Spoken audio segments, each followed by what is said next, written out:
On the 11th of January, Jagex released a long-awaited new boss into old school RuneScape. I spent the entire first few days hunting that boss, and here's my result from 100kc on Phantom Muspah. All of these clips were taken from my stream on twitch.tv, so I'm gonna talk over the clips and explain the boss a little bit. What are my initial thoughts on it, what I think about the loot, and the difficulty of the boss, and what I like and don't like. So let's get started. Right away we get our first KC, and I think overall it took me about 5 KC to completely understand the entire boss mechanics, which was quite surprising, but I soon realized that even though this boss has a total of like 5 or 6 mechanics you need to look out for, all of them are quite simple to understand. Of course it helped that Jagex made the quest version of the boss extremely easy, at least for me, and I am by no means an expert PvMer, so if you're looking to get into this boss, I highly recommend you do that. My first unique drop was the Frozen Cache, which I realized doesn't only give you runes like Raids 3 rune cache stars, but it also gives you tradable drops like dragon items, supplies, even the rare unique drops, so it has quite a big variety of things you can get, and drops vary from 5k to millions of GP.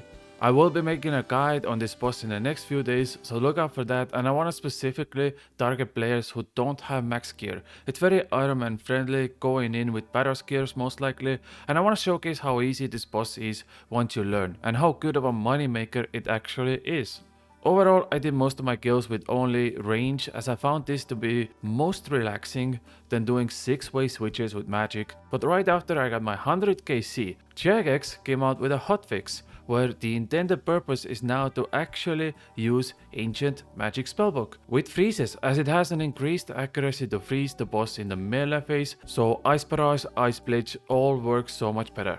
That being said, you can still hunt this boss with range only, but it's a little bit less efficient, because on the melee phase, the boss has very high range defense, and unless you have max gear like Twisted Bow, it is now highly recommended to use both magic and range.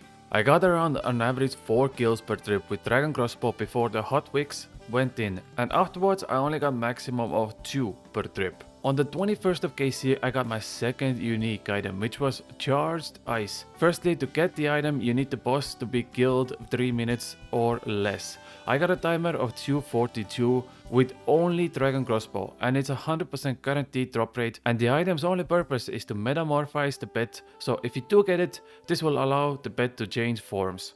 And only 2 KC later, after my personal best, I get my very first rare unique drop, and it is the Venator Shard. Now I will reveal to you right now that it wasn't the only one I got during the 100kc, and the drop rate is currently 1 in 100, so I got a bit spooned and I was really happy with this. I managed to sell my first shard for 11.5 million GP 6 hours after the boss came out. And like I said, you need 5 of them to assemble the Venator bow. Talking about the bet, the drop rate isn't quite out yet, but it is expected to be around 1 in 2k drop rate like the Serachnis bet, so something to look forward for the bet hunters, as you get a lot of GP while going for this, and who knows, maybe even by the end of this video I will have it too, or maybe I won't get it. Guess we'll see later. So what are my thoughts on this boss? Well, to put it plainly, I like it. I really like it. That being said, this is not the boss Jagex promised us. It was truly supposed to be mid-level boss that is more mechanically challenging but easier to hunt,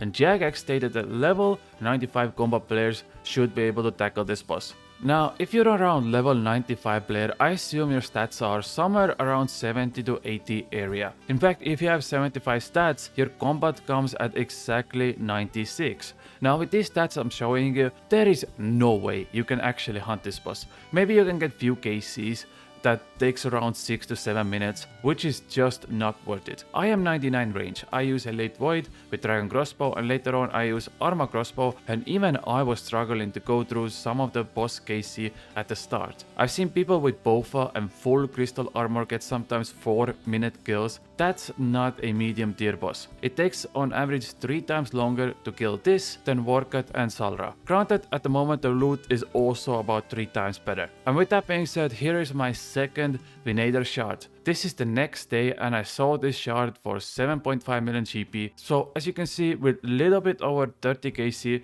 we have now gathered up to 25 million GP already. which is absolutely insane money. But back to my previous point, I truly was just hoping it's gonna be a boss that helps mid-level players get to early, late game. But that's not the case, unfortunately. That, however, doesn't diminish the fact that I really enjoy this boss. It's very rewarding on its own. If you manage to get all the mechanics just right, you basically need to eat 1 or 2 food the entire boss fight. And even though there are a lot more mechanics, they're much easier to learn.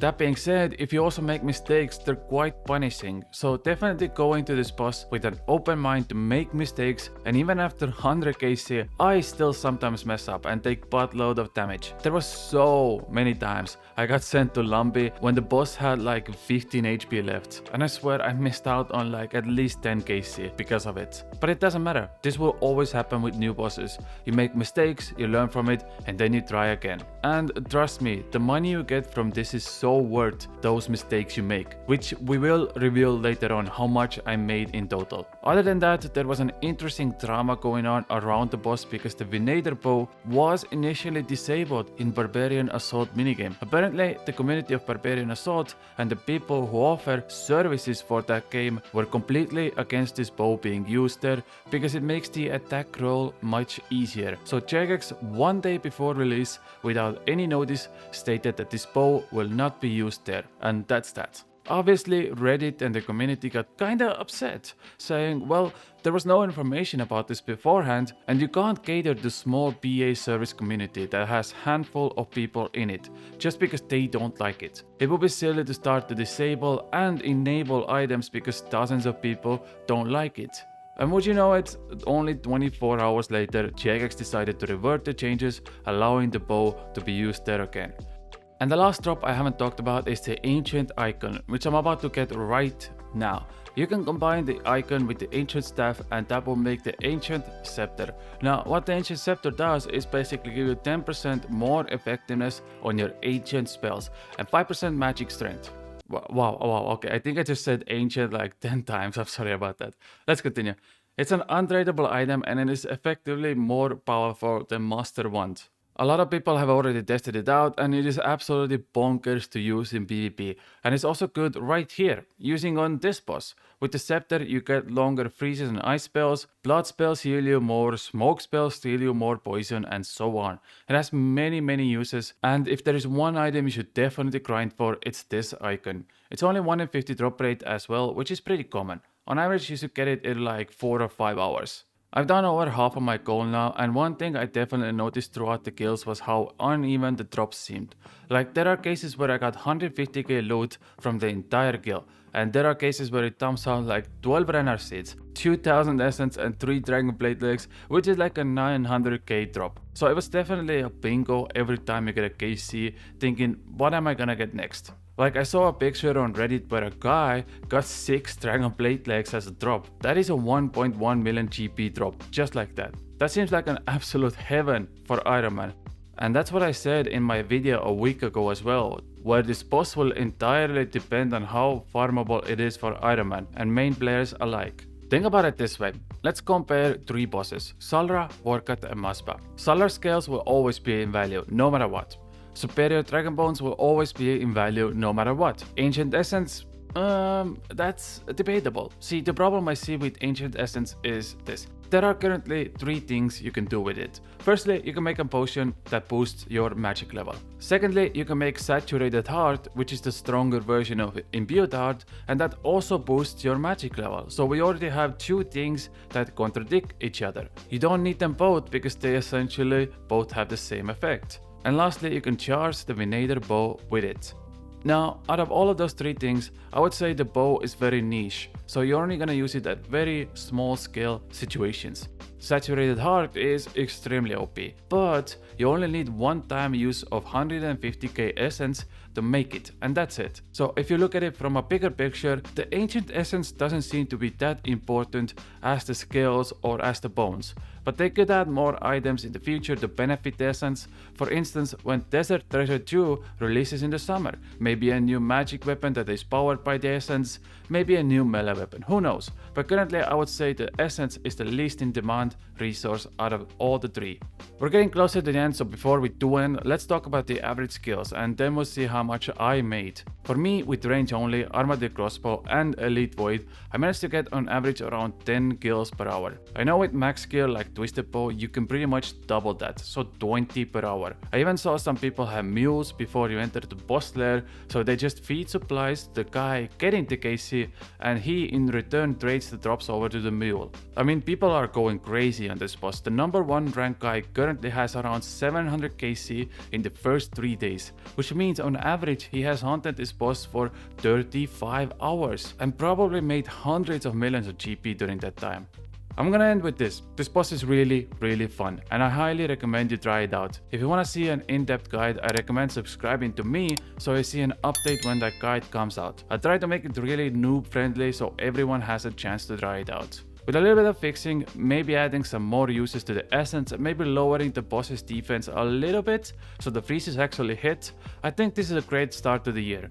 I thoroughly enjoyed getting that 100 KC and I think I will definitely go back there if I need some quick money. Other than that, I think it's time to get to the loot part.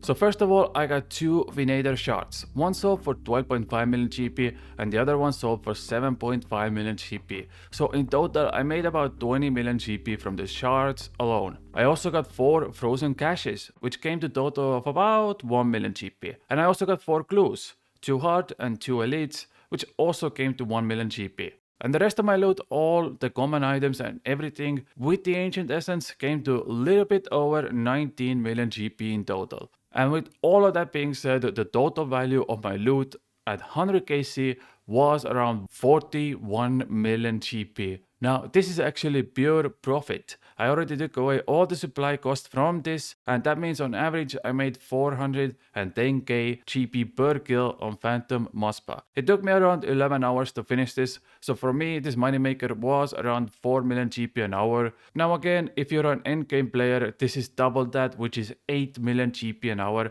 give or take a little bit. I'm extremely happy with the outcome. I actually needed this money badly as I started from 0 GP just a week ago with my new series getting the Inferno Cape from 0 GP, and now my bank value is to a point where I can actually buy meaningful gear. And with that being said, I thank you so much for watching this video. Like I said, I just started a new series, so click on this video right here and I promise you, you won't be disappointed. I love you all so very much and I'll see you in a few days with a new video. Bye! Mwah.